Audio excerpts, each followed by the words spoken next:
Assalamualaikum warahmatullahi wabarakatuh. Kami di sini dari kelompok 4 ingin mempresentasikan terkait mata kuliah Pengadaan Hukum Indonesia dengan materi yang akan kami sajikan yaitu Sistem Hukum Indonesia dan beberapa sub yang akan dipresentasikan yaitu Civil Law, Common Law, Hukum Adat, dan juga Hukum Agama.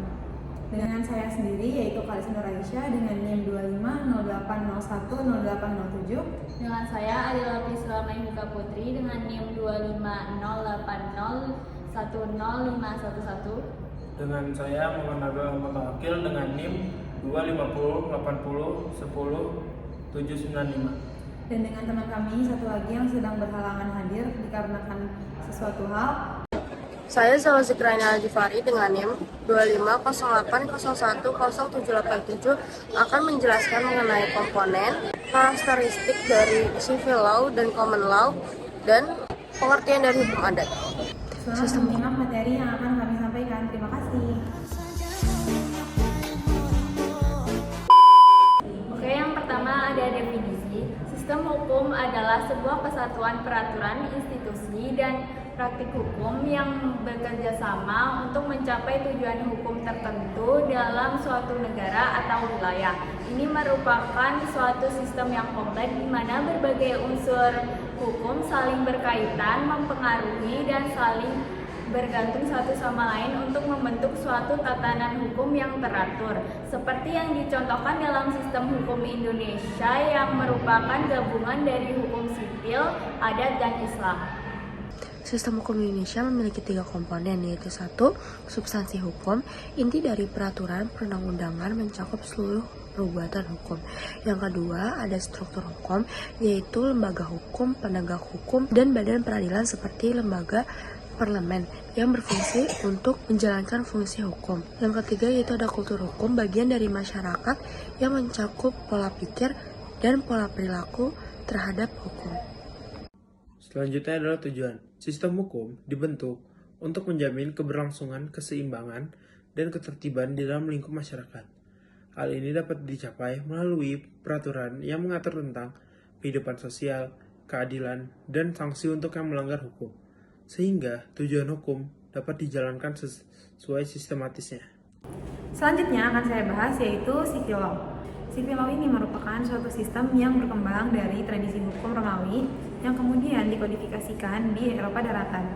Sistem hukum ini berfokus pada hukum tertulis atau hukum yang dikodifikasi, yang dimana biasa kita sebut dengan codified law. Prinsip dasar dari Civil Law adalah bahwa hukum harus dinyatakan dalam peraturan-peraturan tertulis yang mengikat dan mengatur segala aspek kehidupan. Selanjutnya ialah Common Law. Sistem hukum Anglo-Saxon atau Common Law sudah berkembang sejak abad ke-16. Dalam sistem ini tidak dikenal sebagai sumber hukum yang tertulis dan sumber hukum yang baku sebagaimana Civil Law System.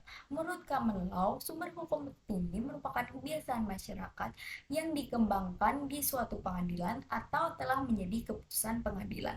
Sumber hukum yang berasal dari kebiasaan inilah yang menjadikan sistem hukum ini disebut Common Law atau Unwritten Law, yang artinya hukum tidak tertulis. Civil Law dan Common Law memiliki karakteristik. Yang pertama-tama Civil Law. Civil Law memiliki 3 karakteristik. Yang pertama, hukum yang mengikat sehingga diperlukan kodifikasi. Yang kedua, hakim tidak terikat pada presiden. Yang ketiga, sistem peradilan yang bersifat inkuisitorial. Selanjutnya, Common Law memiliki 4 karakteristik. Yang pertama, berdasar kepada putusan-putusan hakim atau pengadilan. Yang kedua, sumber-sumber hukumnya tidak tersusun secara sistematik dalam hierarki tertentu seperti pada hukum Civil Law.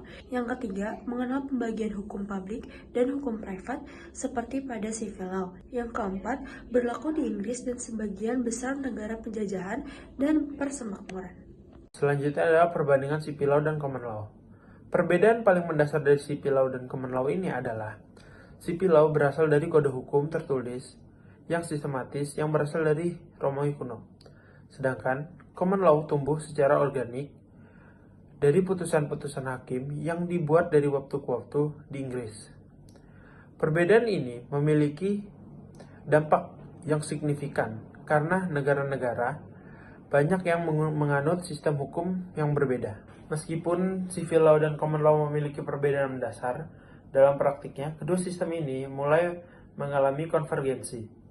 Negara-negara dengan sistem sipil law mulai mengakui pentingnya presiden dan putusan hakim. Sementara negara-negara dengan sistem common law mulai mengkodifikasi hukum mereka untuk memberi kepastian hukum. Hal ini menunjukkan bahwa kedua hukum tersebut saling mempengaruhi dan berkembang seiring waktu. Kemudian ada hukum agama. Sistem hukum agama adalah suatu sistem hukum yang bersumber dari suatu ketentuan agama tertentu. Sistem hukum agama ini kemudian biasanya ditemukan dalam bentuk tulisan-tulisan suci yang kemudian dijadikan pedoman hidup bagi seseorang yang menganut agama tersebut. Seperti halnya di Indonesia yang terdiri dari beberapa agama, sistem hukum agama yang dianut di Indonesia pun tidak sama atau beragam. Selanjutnya ialah karakteristik hukum agama. Yang pertama, kepercayaan atau iman. Yang kedua, praktik agama. Dilakukan sebagai ungkapan iman para pemeluk agama kepada Tuhannya. Yang ketiga ialah umat, kumpulan orang-orang yang memiliki iman, keyakinan, dan kepercayaan yang sama atau sebutan lain yang searti dengannya. Yang keempat adalah pengalaman beragama. Sering menjadi tolak ukur untuk menentukan kadar kedalaman hubungan para pemeluk agama kepada Tuhannya. Yang terakhir atau simbol berkaitan pada filosofi para penganut agama dengan hubungan Tuhannya dalam masing-masing agama. Sistem hukum adat adalah sistem hukum yang berlaku di Indonesia dan bersumber dari nilai norma dan perilaku yang ada di tengah masyarakat. Pada sistem hukum adat yaitu terdapat hukum tidak tertulis dan tertulis. Hukum adat diakui oleh negara sebagai hukum yang sah dan memiliki tujuan untuk mengatur tingkah laku masyarakat. Hukum adat juga memiliki sumber-sumber hukum yaitu adat istiadat dan atau kebiasaan masyarakat. Selanjutnya adalah karakteristik hukum adat. Yang pertama adalah kekuatan normatif. Norma-norma hukum adat sangat dihormati oleh warga dan dijadikan sebagai tradisi dan identitas dari budaya mereka. Yang kedua adalah berpusat pada komunikasi. Sistem hukum adat pada kepentingan komunikasi dan mempertimbangkan aspek sosial dan budaya dalam mengambil keputusan hakim. Karakteristik hukum adat yang berikutnya yaitu ada keunikan dan fleksibilitas, di mana sistem hukum ini cenderung lebih fleksibel dan mudah beradaptasi dengan perubahan sosial maupun lingkungan. Kemudian ada juga hubungan antara hukum adat dengan sistem hukum formal, di mana sistem hukum ini beroperasi secara paralel dengan sistem hukum formal yang diterapkan oleh negara. Sekian dari materi yang kami sajikan hari ini, semoga bermanfaat untuk ilmunya dan mohon maaf jika ada kekurangan. Wassalamualaikum warahmatullahi wabarakatuh. Stop the way you need it, the way you move that girl, you done got my heart all in it, and I just wanna be with you tonight. Girl, please, I'm a player, yeah, it's true, but I changed the game for you. I wanna see what it do. Can I be